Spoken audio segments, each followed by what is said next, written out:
పత్రికా సమావేశంలో పాల్గొన్నటువంటి నాయకులందరికీ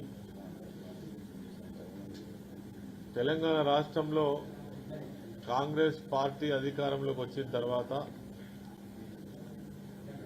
ఈ రాష్ట్రంలో అనేక వ్యవస్థలపైన నాయకులపైన చివరకు ప్రజలపైన రైతులపైన కూడా కక్ష సాధింపు చర్యలు కక్ష సాధింపు ధోరణితో ఈ ప్రభుత్వం వ్యవహరిస్తున్నది.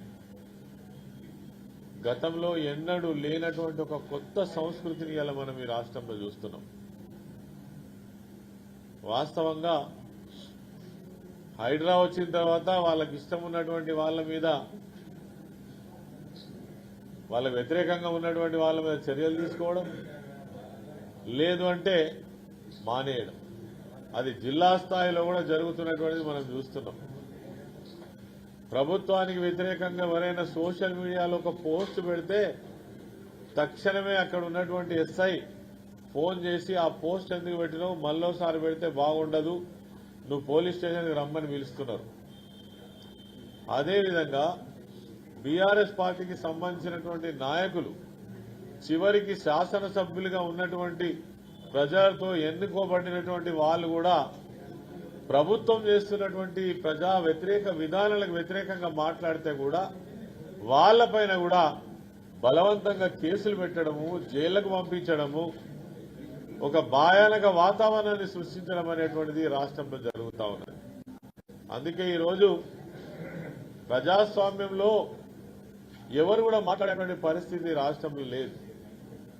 ప్రజాస్వామ్య వ్యవస్థలో నిజంగా కూడా వాక్ స్వాతంత్రం ఉండాలి. ప్రభుత్వం చేసేటువంటి తప్పుడు విధానాలు కావచ్చు, తప్పుడు నిర్ణయాలు కావచ్చు, తప్పుడు వ్యవహారం కావచ్చు, ఖండించేటువంటి వ్యవస్థ ఈరోజు లేకుండా పోయింది.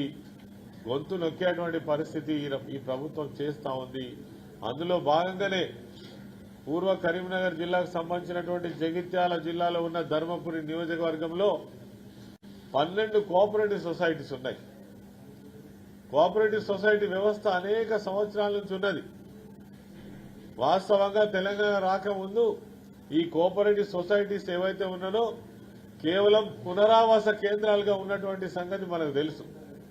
కానీ తెలంగాణ రాష్ట్రం వచ్చిన తర్వాత వ్యవసాయ రంగాన్ని, ఇరిగేషన్ రంగాన్ని, వ్యవసాయ రంగాన్ని బ్రహ్మాండంగా అభివృద్ధి చేయాలనే ఉద్దేశంతో పాటే ఈ యొక్క సొసైటీలను కూడా మరి అభివృద్ధి చేసే దిశగా అనేక ప్రోత్సాహకాలు ఇచ్చి మరి ఈ సొసైటీలను కూడా ప్రోత్సహించినటువంటి విషయం మనందరికీ కూడా తెలుసు. అందుకే ఈరోజు మీరు ఏ సొసైటీలను చూసుకోండి, కలకలలాడేటువంటి పరిస్థితి, ఆర్థికంగా బ్రహ్మాండంగా ముందంజలో ఉన్నటువంటి పరిస్థితి ఏ సొసైటీ చూసినా. గతంలో సొసైటీల దగ్గర డబ్బులు ఉండేటివి కాదు, వాళ్ళకి యాక్టివిటీ కూడా ఉండేది కాదు. ఇలా సొసైటీల నిర్వహణ బ్రహ్మాండంగా జరుగుతున్నది తెలంగాణ రాష్ట్రంలో. దీనికి కారణం గత ప్రభుత్వం కేసీఆర్ గారు తీసుకున్నటువంటి నిర్ణయాలు.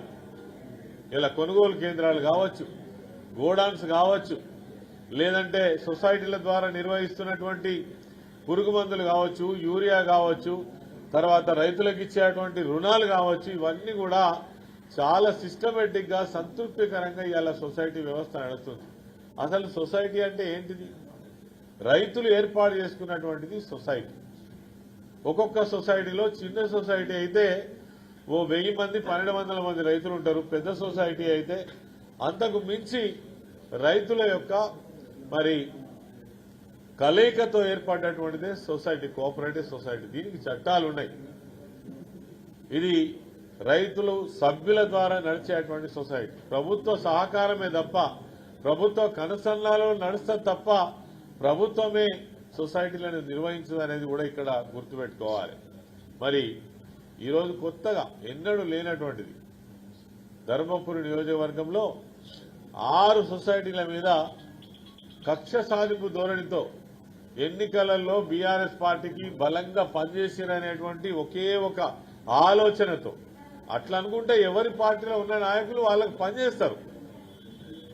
గతంలో 10 సంవత్సరాలు మేమే అధికారంలో ఉన్నాం, ప్రజాప్రతినిధులు అనేక మంది ఉన్నారు. వాళ్ళు ఎవరి పార్టీకి వాళ్ళు పనిచేస్తారు. వాళ్ళ పార్టీకి పనిచేసినంత మాత్రాన మీరు అధికారంలో రాగానే ఆ అధికారాన్ని అంతా కూడా ఆ వ్యతిరేకంగా ఉన్నటువంటి పార్టీ మీద ఒత్తిడి చేస్తాం, వాళ్ళని అణచివేస్తాం, వాళ్ళ మీద కేసులు పెడతాం, వాళ్ళ పదవులలో ఉన్నటువంటి వాళ్ళ మీద అనేకమైనటువంటి నిందారోపణలు చేస్తామనేటువంటి దానిలో భాగంగానే ఈ 6 సొసైటీల మీద ధర్మపురి ఎమ్మెల్యే లక్ష్మణ్ కుమార్ గారు స్వయంగా మరి ఒక లెటర్ రాసి దీని మీద ఎంక్వైరీ చేయమని చెప్పి చెప్పడం జరిగింది. ఇంతకు ముందే గౌరవ సభ్యులు మరి రమణారావు గారు చెప్పినట్టుగా ఒక్క రోజులోనే ఎమ్మెల్యే లెటర్ రాయడం, ఒక్క రోజులోనే ప్రిన్సిపల్ సెక్రటరీ స్పందించి దానికి అనుగుణంగా డీసీఓకి లెటర్ రాయడం, డీసీఓ ఎంక్వైరీ ఆఫీసర్ను నిర్ణయించడం, తర్వాత మీద 10 సంవత్సరాలకు సంబంధించినటువంటి రికార్డ్స్ ఏవి చూడకుండా మరి సోకాజ్ నోటీస్ ఇవ్వడం అనేటువంటిది ఎంతవరకు సమంజసమని సందర్భం మేము ప్రశ్నిస్తా ఉన్నాం. అదేవిధంగా మరి వీళ్ళ సోకాజ్ నోటీస్ ద్వారా ఏమైంది, ఎక్కడ అవినీతి జరిగింది? అవినీతి లేదు, పాడు లేదు. ఇగో హైకోర్టు మొట్టికాయలు వేసింది.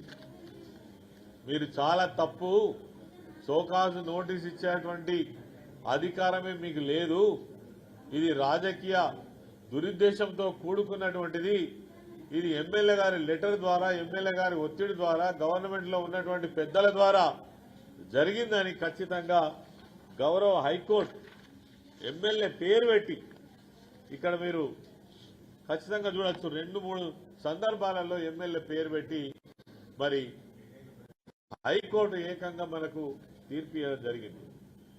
ఇక్కడ ఒక్క లైన్ చదువుతానే, but it is government on the direction of the government which in turn has issued the direction at the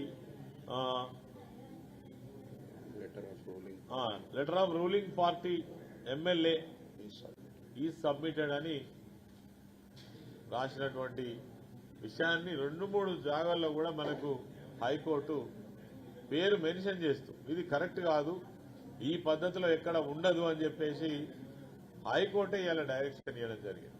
అంటే ఈ కక్షపూరిత ధోరణి కరెక్ట్ కాదు. నిజంగానే మేము 10 సంవత్సరాల అధికారంలో ఉన్నాం, ప్రజలకు మేలు చేసినామా, మా ప్రభుత్వం ద్వారా గొప్పగా జరిగిందా జరగలేదా, మీరు అంతకంటే గొప్పగా చేసి మెప్పించుకొని ఒప్పించుకునేటువంటి ప్రయత్నం చేయాలి తప్ప ఇతర పార్టీలలో పనిచేసినటువంటి వాళ్ళందరినీ అంచివేస్తాం, పోలీస్ వ్యవస్థనంతా చేతిలో పట్టుకొని అట్రాసిటీ కేసులు పెట్టిస్తాం, ఒక భయాన్ని గుప్పిస్తాం. ఇవాళ ఎవ్వరు కూడా మాట్లాడలేనటువంటి పరిస్థితి, గొంతు నొక్కేస్తున్నారు. మాకెందుకులే, వాళ్ళతో ఎవరు గొడవకు పోవాలనే పరిస్థితి ఉన్నది. రాజకీయాలలో ఇటువంటి సిచ్యువేషన్ మనం ఎన్నడూ చూడలే. ఎక్కడన్నా ఇబ్బంది జరిగితే అది పత్రికాముఖంగా కావచ్చు, లేకపోతే అధికారుల ద్వారా కావచ్చు, పోలీస్ ద్వారా కావచ్చు, వాళ్ళు చెప్పుకునేటువంటి స్వేచ్ఛ ఉండే, ఆ స్వేచ్ఛ కూడా లేనటువంటి పరిస్థితి ఇలా కనబడతా ఉంది. అందుకే ఇవాళ ఏదైతే మీరు చేసినటువంటి ఒక దుర్మార్గపు ఆలోచనకు మరి ఒక మొట్టికాయలాగానే ఇవాళ హైకోర్టు ఈ తీర్పు ఇవ్వడం జరిగింది. ఇప్పటికైనా ఇటువంటి తప్పుడు ఆలోచనలు మానుకొని ప్రజాక్షేత్రంలో ప్రజలకు ఉపయోగపడేటువంటి పనులు చేయడం కోసం ప్రయత్నం చేయాలని మేము కోరుతున్నాం. మరి ఈ హైకోర్టు డైరెక్షన్ కాపీస్ అన్ని కూడా మీకు ఇవ్వడం జరుగుతుంది. తప్పకుండా ఇది ప్రజల దృష్టికి పోవాలనే ఉద్దేశంతో, ఎందుకంటే 6 సొసైటీలను అక్కడ ఏం లేకున్నా ఊరికనే నిందించేటువంటి ప్రయత్నం చేయడం జరిగింది. సొసైటీ రూల్స్ ప్రకారమే ప్రతి సొసైటీకి ఒక స్పెషల్ ఆఫీసర్ ఉంటారు, ఎప్పటికి ఆడిట్ జరుగుతూనే ఉంటుంది, మంత్లీ ఆడిట్ ఉంటుంది, ఇయర్లీ ఆడిట్ ఉంటుంది. మరి ఇవన్నీ ఉండగా కూడా కావాలని కక్షపూరితంగా చేసిన దాన్ని ఇలా మేము హైకోర్టును కూడా వారు ఇచ్చినటువంటి తీర్పును మేము స్వాగతిస్తున్నాం, అభినందిస్తున్నాం. ఎప్పుడైతే అధికార పక్షంలో ఉన్నటువంటి వాళ్ళు ఈ చట్టాలను అతిక్రమించి పోలీసును వెచ్చించి ఎప్పుడైతే ప్రజాస్వామ్యాన్ని అణగదొక్కాలని ప్రయత్నం చేస్తారో అటువంటి సమయంలో కోర్టులు మరి ఇటువంటి నిర్ణయాలు ఇవ్వడం అనేటువంటిది కూడా ప్రజాస్వామ్య వ్యవస్థలో ఒక గొప్ప విషయం. అందుకే కోర్టు ఇచ్చినటువంటి ఆ తీర్పును కూడా మేము స్వాగతిస్తూ, ఇటువంటి దుర్మార్గమైనటువంటి వ్యవహారం కూడా కాంగ్రెస్ పార్టీ నాయకులు కావచ్చు, ధర్మపురి ఎమ్మెల్యే కావచ్చు, ఇక్కడ ప్రాతినిధ్యం వహిస్తున్నటువంటి మంత్రి స్థాయిలో ఉన్నటువంటి వాళ్ళు కావచ్చు, చేయకూడదని మాత్రం మేము ఈ సందర్భంగా హెచ్చరిక చేస్తా ఉన్నాం.